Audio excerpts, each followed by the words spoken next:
pre-approvals and approvals while you're buying your home. What are the differences and what you have to watch out so oops, you don't make any mistakes or any little things that may have the things go sour. So this was a great topic Carla chose. So Carla, tell us a little bit now, what is exactly a pre-approval from the financial standpoint when you're buying your home? So from the financial standpoint, we are taking into consideration your credit, your income, your down payment. And from the credit, we're also taking into consideration your balances that you have at the moment. And we are taking into consideration your overall financial profile. So when we do this, we expect the client to have the same financial situation at the time that the client is purchasing and at the time that the client is actually closing the transaction. So in that way, there is no problem getting your keys and be a homeowner. Thank you so much for sharing that with us. Because also from my end in real estate, it's very important that you go and get your pre-approval first. Either first hypothetical pre-approval or later with actual factual documents where actually Carla can tell us exactly what is your maximum purchase power. Why is that very good for us? Because when we go out to look for properties, every property we're going to walk in, you can acquire regardless if you like it or not. So we are not speculating when you are looking for homes. And also it's very, very handy because then Carla has all your profile in advance, all your file really, really well written and geared towards any lender. Because what if we like a home and we need to participate, let's say, in an offer night that day, or maybe it's time to put an offer, then, well, the financial homework has been done. We don't have to run around because, in real estate, time is really, really expensive. So we should be ready. And Carla, tell us what would be the difference, because I know you sometimes say that you do some approvals that you just trust what our clients are telling you at the beginning, and sometimes they make mistakes, right? When they tell you how much they are earning, when in fact what they're talking about is overtime or maybe some benefits that they can be given on a yearly basis. Tell us a little bit about it so they don't make this. This is a common mistake, guys. It's a very common mistake. Yeah. And that's why we're here, to make sure that you guys don't have this mistake at the time that you are doing your approval or your pre-approval. So most of the time, whenever somebody comes and says, like, you know what, Carla, I make $90,000 a year. And I'm like, great. So please send me the last 2 pay stubs so we can see what's going on. So they send me the last 2 pay stubs, and the pay stubs say that, the salary is $70,000. And I go back to the client and I say, hey, is this correct? And they say, oh, yes, it's correct. What happened is that I also make a $20,000 bonus. So if that is the case, then what the lenders or the banks are going to ask you is for you to have at least 2 years of continuously have earned that $20,000. So if you haven't done that, they are only going to take into consideration that you make $70,000 in this example. Okay, so it's very, very important for you guys to let know the person who is making your pre-approval what is exactly the amount that you make as a salary, and how much is in overtime, and how much is in bonuses, for example. So if you have actually worked in the same company for the last 2 years, no worries. We can take the last two T4s, and then in that way we can use your bonuses. Okay. Carla, we have a question from I don't know her name exactly. I think it's Nati. Okay.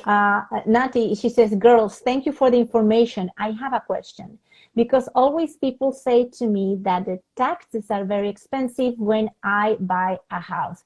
I don't know if that is the truth. And then she writes in Spanish, gracias. Oh, Nati, that's yes, very nice absolutely. of you. That the Right. taxes you pay are property tax are not property taxes. These are called land transfer taxes. Every single buyer must pay land transfer taxes when they purchase a property, being a first-time home buyers or not. And yes, it's one of the most, in fact, is the most expense, let's say, that you must incur when you're purchasing a home. Now, if you're a first-time home buyers, you can get a rebate. And again, the rebate differs depending on if you live in the municipal Toronto, the city of Toronto, or outside of Toronto, let's say in other cities, Mississauga, Brampton, or anywhere else in Ontario. So basically, yes, and it is very expensive. So, however, when Carla is doing your pre-approval, Nati, she will not only determine what is your maximum purchase price, she will give you a beautiful list of things that you need to do, how much is going to be, let's say, the maximum purchase price, how much you can afford your maximum property taxes, your yearly property taxes. If you're buying a condo, she's also going to include what would be your maximum yearly maintenance fee. So that's great because then we can filter all these properties and go and see exactly what are in your profile. And then she's going to write you a paragraph with all your expenses for the lawyer and the land transfer tax. So from the very, very, very start, you will know how much these taxes and how you also have to prove that you have the money to pay these taxes. Because we're going a little bit offline here, but I would like to point out, Carla, and if you have any comment about it, when people are buying homes, they tell me, how much they have saved for mortgage, the down payment, and they're ready to go. But then they do not consider the expenses. And if they know their expenses from any calculator they might found, it could be an approximation only because every pre-approval is very personalized here. And Carla is going to give you the details. On top of that, Carla's going to tell us now some of the expenses, depending on your profile, can come from your savings, from your line of credit, and it depends also on your very personalized profile. Not anyone can just say, okay, I'm going to just pay my expenses from a credit card. It's not like that. No, can you please elaborate a little bit more? Because I think this is part of that pre-approval. Yes, 100%. So, yes, we look at anytime, Nati. We're going to be looking at the whole profile. We're going to be looking at how much do you have, how much is going to be allocated to the down payment, how much is going to be allocated to the closing cost. So don't worry. There are so many variables for each individual that we suggest for you to book an appointment. It's a totally free appointment where we're gonna see where you're at, and if we have to do some planning, that's fine, but we're gonna get you there. All right. Perfect. Yes, thank you. So now tell us, now we are pre-approved, right? For all what you explained to us. When the approval takes place? Yes. So when the approval takes place is when the client has actually bought a property. So now we know exactly how much the client paid, how much the property taxes are, And in the case of condo, how much are the condo fees? So we package everything for the lender, we send it, and then they say, you know what, yeah, you are 100% approved, because they need to make sure that they like the condo that you are buying. In the example of the condo, I have to mention here, sometimes certain condos, because they don't have a healthy financial situation, they tend to blacklist these condos. So that's why I tell my clients, be very, very careful when you are putting an offer, especially if you're not putting the financing condition, because some lenders do not approve certain properties. And in the case of the condo, is because of the management. Or sometimes it could be also the size, because there is some micro condos, and sometimes some lenders say, you know, I don't like these ones that much, type of thing. So the key here is for us to make sure that your financial situation is exactly the same as when we started, because at this point we might need to check your credit again to make sure that it is the same as when we started the pre-approval. And with that comes that, you know, the credit card balances or the lines of credit balances are exactly the same, that there is no surprises for the lender to find out that there is an additional loan for a car or something like that. So a pre-approval is always good. It's a pre-approval, so it's before the actual approval. Okay, Yes. so that's the difference. So guys, so first you get your pre-approval even before you start looking, because it's very important to have um, um, a benchmark to know exactly what's going on out there. However, you need to know what your starting point, where are you going? So you need to know exactly what you're pre-approved for. It doesn't mean that you have to be looking what you have been approved as a maximum money for this, right? You wouldn't have to use your maximum budget. In fact, we shouldn't, because there are many processes within the negotiation time that we need to take into account and save buffers. So we cannot go all the way to the maximum. At least that's how I work. But then if you're pre-approved, then it's great. That is the first one. Then you get a more thorough pre-approval. And when we find your property, then I'll deliver all the technical information to Carla. And then for that particular property, she will do an approval now. Why? Because now she's going to be looking for a lender who will marry you for 5 years at least, or depending on what kind of product you choose and time.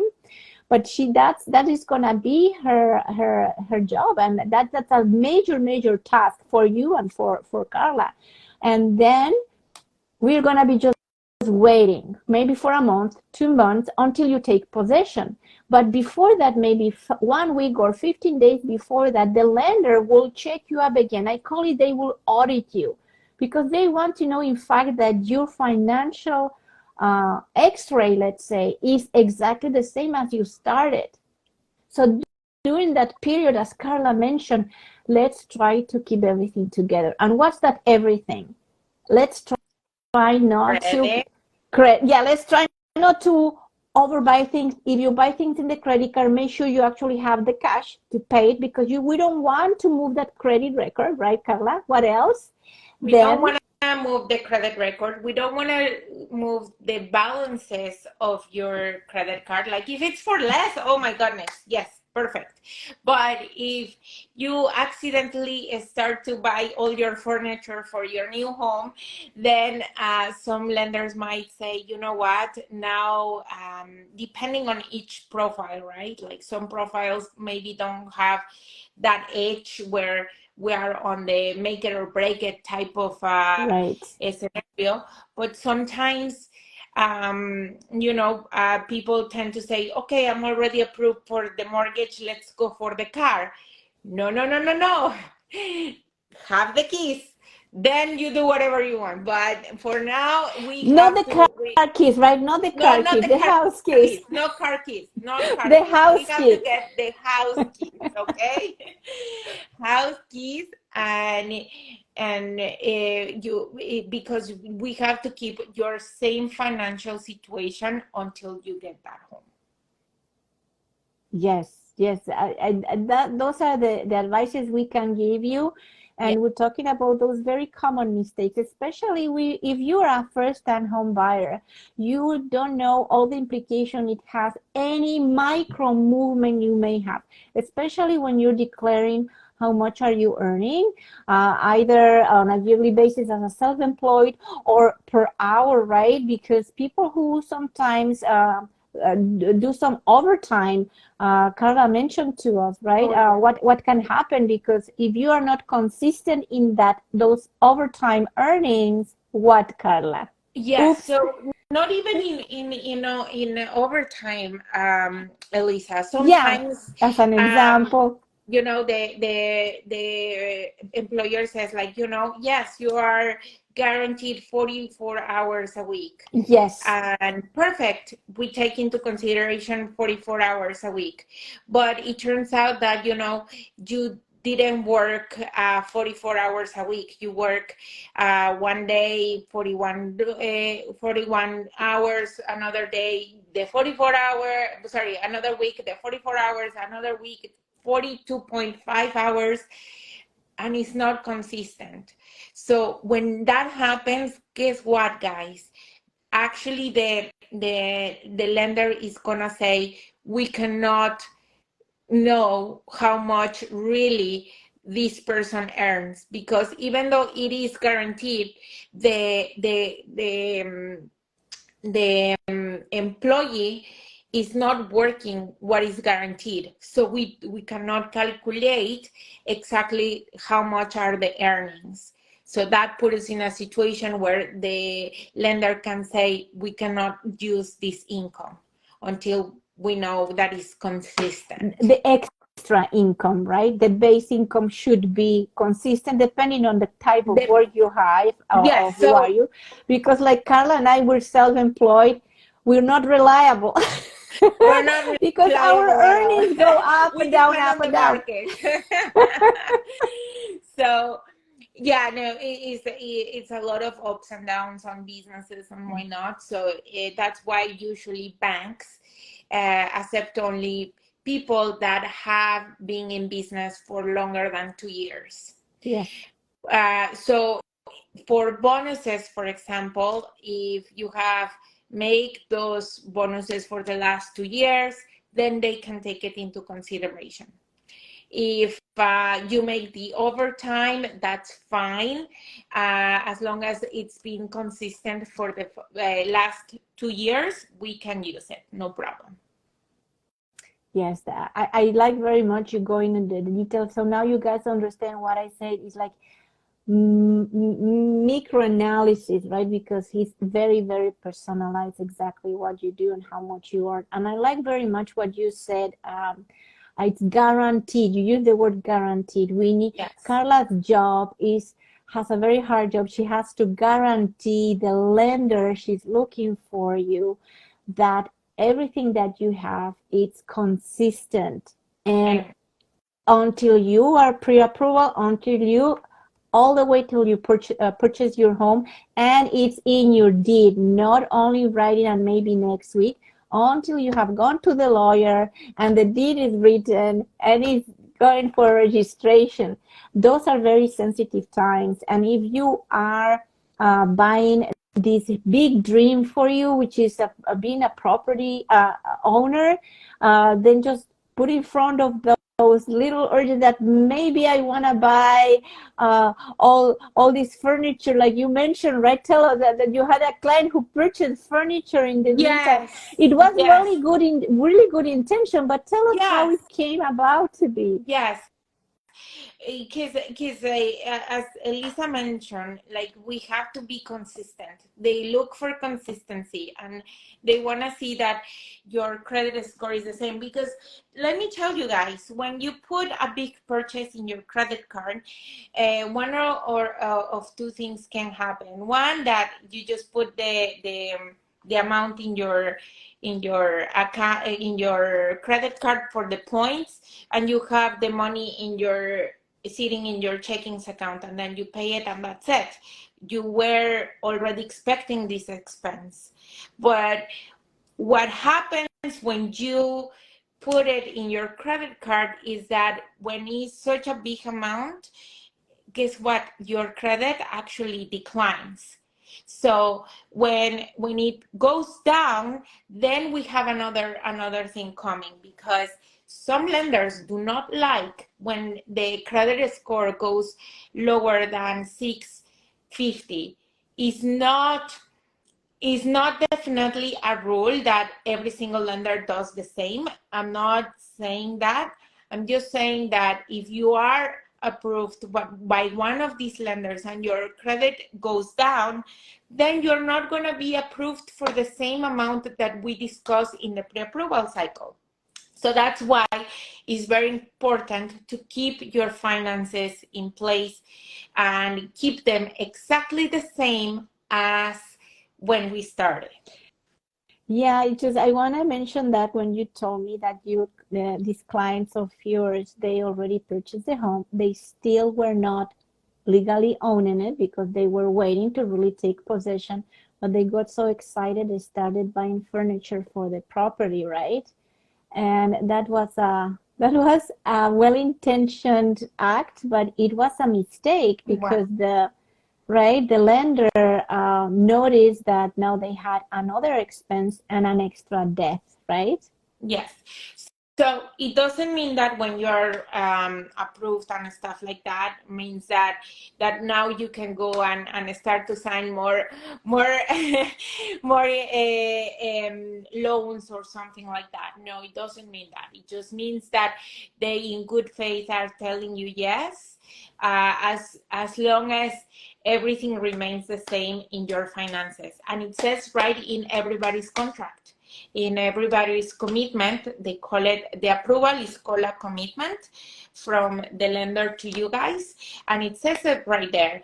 You know what? Yes, I am gonna honor my word as long as you honor your word as well. Yeah, the perfect relationship, exactly. Exactly, Yes, how it perfect should relationship. be. Well, it was a pleasure, really, Carla. I love it every time you give us such an amazing information. So anyone who's here in Instagram or any other media we're gonna publish this, please do not hesitate to contact us, to send us a message, a DM or a Facebook message. If you want to listen to this again, or if you just joined and you missed part of it, do not hesitate to go to our YouTube channels, and our information is in our Instagram bio, both our Instagram bios, and you can find all our channels, so you can listen to this program again. And if you're on YouTube, do not forget to subscribe to our channels, because every Tuesday you'll receive a notification that you have to join to get this live. Yes. Thank you, Carla. Thank